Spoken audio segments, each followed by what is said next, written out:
We're going to make just your basic Cornhusk doll.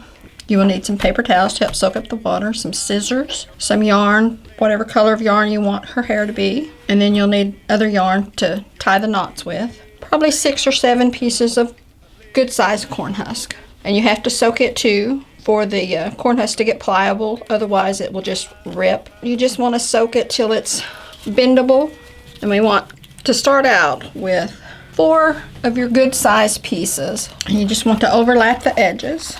And I like to try to keep mine even at the bottom where it's the widest. Okay, now that we have our corn husk laid out and overlapping, we're ready to add the hair.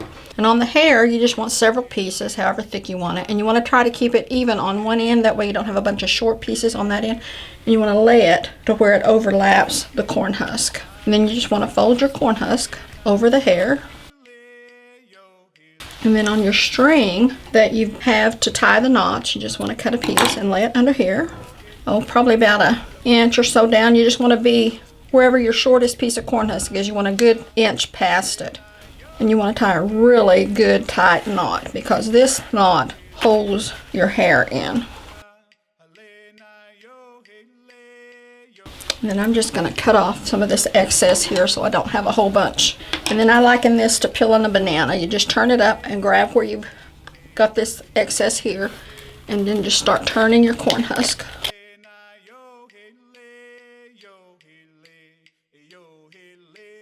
You just kind of pull your hair out and start flattening that corn husk.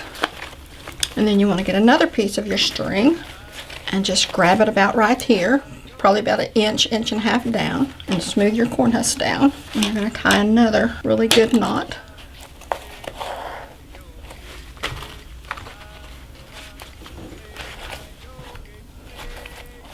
And you've just made her head. Most generally, when you do this, one side of your corn husk will be real rough looking, and then you'll have another side that's a lot smoother. The smoother side is where you want her face to be. Here on the sides, you want to take it and you want to split it. And split it all the way up, because this is where you're going to lay her arms. And we're going to take another piece of corn husk, and we're just going to take some strips off of it, probably about an inch. Just rip it all the way down.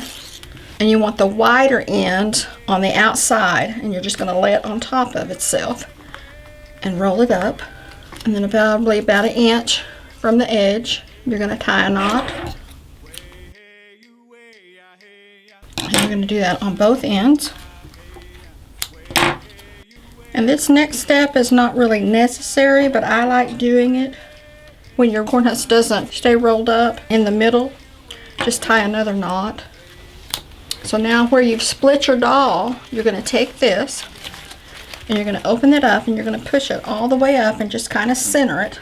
So now we're going to take another piece of string, and underneath the arms we're going to tie another knot. And that is your basic corn husk doll. I like to take mine and fold her arms in and tie them. That way her arms aren't sticking out. Now on the girl, I would open this up right here, and I like to put a piece of paper towel in here, and she dries with her dress spread out, and it helps to hold her up. Now if I were going to make a boy, I would take this, and here in the front, right below where her arms are, I would take this and I would split it. And by splitting it, you have made the legs, and you just tie string to help hold the legs together. These are your basic Cornhusk dolls. And as far as decoration on a Cornhusk doll, your imagination is your limit. You can do just about anything you want.